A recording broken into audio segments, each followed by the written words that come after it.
guys, welcome back to Bourbon in House. I'm Tristan. And I'm Jason.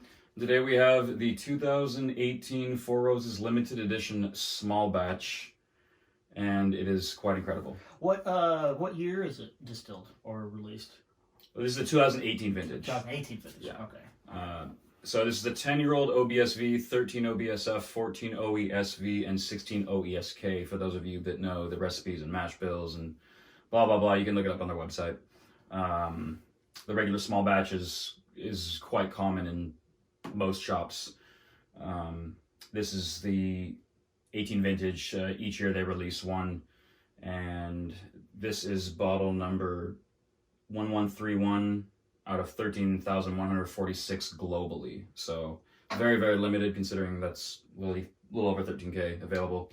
Wow, that's not easy to find then, I take it. All right. No, I happened to walk into a Total Wine at about 9:30, half an hour before they closed, and it was sitting right there on the counter. Interesting. So, well, I asked the cashier. She's like, I'll take that. Can I buy this? She says yes, and I literally ran to the register. So, wow, quite a find then. $107. Wow, so also a pretty penny on top of the rarity too. Good. Oh yeah. Let's get that going. Also cast strength, 54.2 proof. So, bourbons are usually higher in proof, like a lot of the time, or is that what's the standard on bourbon? Is there a standard? I would say they're higher proof than imports, Scotch and Irish and whatnot. The limited edition stuff commonly is cast strength, or at least higher proof than 90 or whatnot. Okay. Sorry if you guys hear banging or saw. There's some construction going on next door, so like that. So okay. It's kind of versus the last whiskey we tried. The nose on it is much different. I guess that corn versus barley is just going to contribute to that sort of flavor profile. Yeah, well, so what they do is they have, so like I said, the OBSV, their OESKs, they used OBSF, OESV.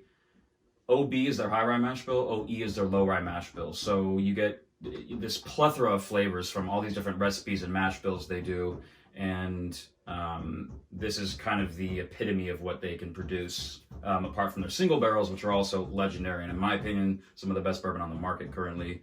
But this stuff that come out each year is arguably the most desired Four Roses, unless they're doing a one-off like the Al Young or their limited edition single barrels. You said, there's a lot of aromas I'm getting all at once. Yeah. Kind of from the 4 different years. I definitely get sort of something along the lines of like a burnt sugar. I get caramel, I guess, is probably the better term for that. It's not super in the nose though. Like, I mean, it's there, but it's not jumping out at me a whole lot. I have to kind of like really dig through it to try to find it. Yeah, there's a lot going on.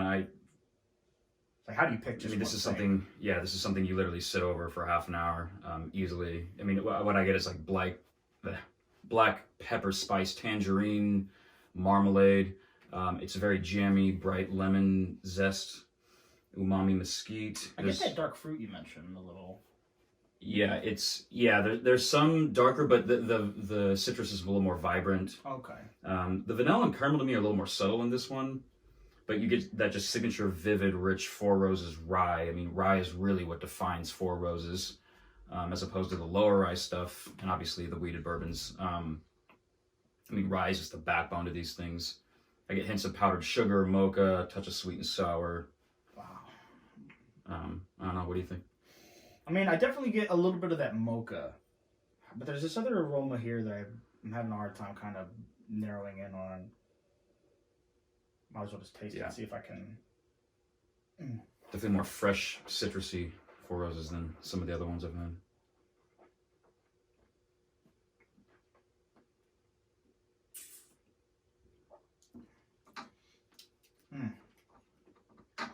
I definitely get almost like I guess like a maraschino cherry. Like in the beginning, it's like starts off with that sort of same sugary candy sweetness, and then it immediately turns into this sort of like cinnamon, and then I'm getting this I guess like biscuit. I guess probably what I'm getting. It's something kind of bready. It's probably cinnamon toast. It's probably cinnamon is definitely a dominant thing throughout this profile. I definitely get that. I mean, to me, this is everything bourbon is meant to be. I mean, if it's hallmark bourbon, and then that. I mean, you get the charred oak. There's charred tangerine now in the palate. Oversteeped English breakfast tea. Gorgeous oils that don't drown out the other flavors. Some single malts I drink, both Irish and Scottish, get really oily, which I like. It gives it that velvet tone, but it can drown out some of the subtle flavors. The cask strength's richness really helps everything balance with the oils. And yeah, it's you mentioned the black tea, and so I get that kind of same like oversteeped kind of I think I also get like a touch of tobacco is something that I think I'm also picking up there. And like bell peppers is probably the other thing I'm getting. There's like that little bit of a spice there, but it's not super aggressive. I haven't like bitten into the pepper. It's almost if you're eating something that has kind of like a sprinkling of pepper is the thing I'm mostly getting.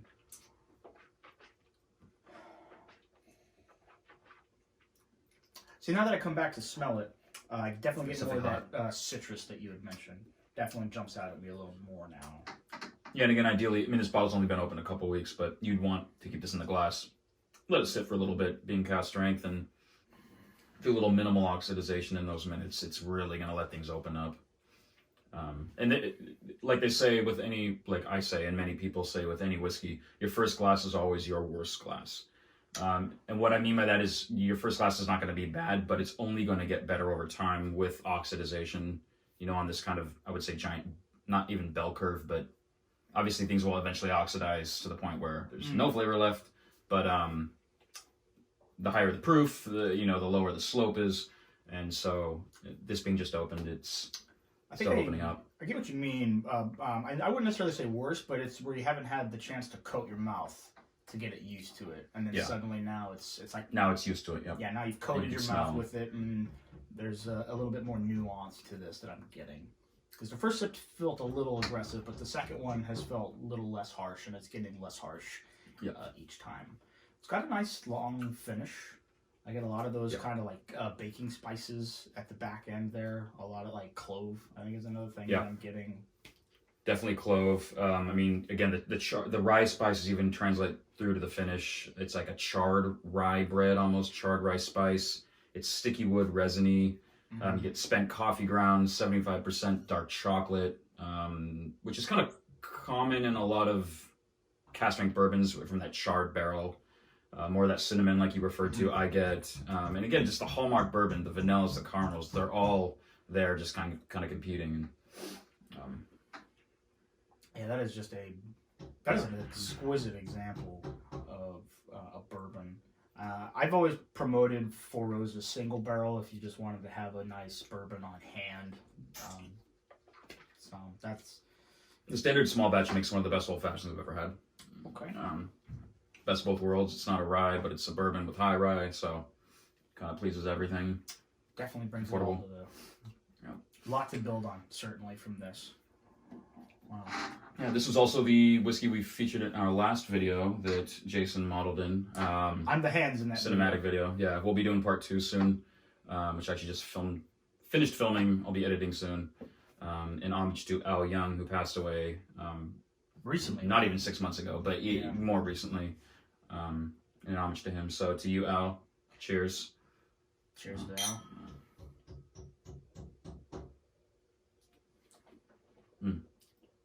Yeah, any closing notes?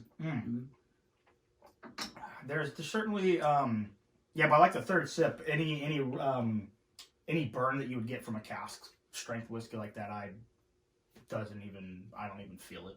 For me, I don't exactly feel that. It's I mean, the finish is long, but it's not that burn that really lasts, which a lot can. I guess I'm getting like I want to say coffee, like something along those, like that kind of earthy bean, I guess is the word for that, but it's something like coffee is what I'm getting here.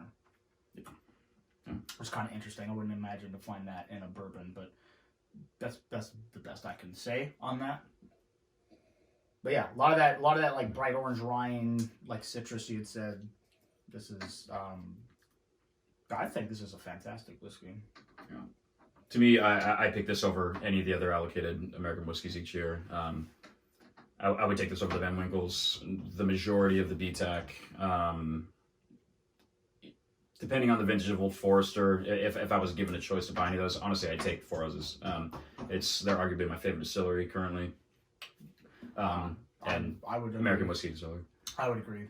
Four Roses, I just think does exceptional work. Yeah, and you generally don't get the oversaturated prices from all these douchebags at the shops that just like blow them up and a more reasonable bourbon for the whiskey drinker. You still won't find it for what I did unless you happen to go in at 9:30 on a Total Wine and you just got lucky. That won't happen. But if you do, it'll be a couple hundred maybe. I've seen them on the shelf currently, and they're usually not more than that, as opposed to the thousands for a lot of these other crazy ones. So. These special editions or any? Yeah, I haven't seen one over 400 now. I'm sure there are more. Wow. I'm sure there are. But living in San Francisco, I mean, yeah, you get a lot of overpriced stuff, but sell you Weller for $300. Yeah, sometimes. And yeah, that's Four Roses 2018. Yeah, I should say super incredible example of bourbon. Definitely, if you haven't had bourbon and this is your first one, that I probably won't be. But if someone you. offers to you, yeah, definitely try it. Lucky you, but yeah, if you can get into Four Roses as sort of your gateway into bourbon, I would say that you're probably headed in the right direction. Yeah. Absolutely. Well, thanks for joining us, guys. Pleasure to have you. Cheers.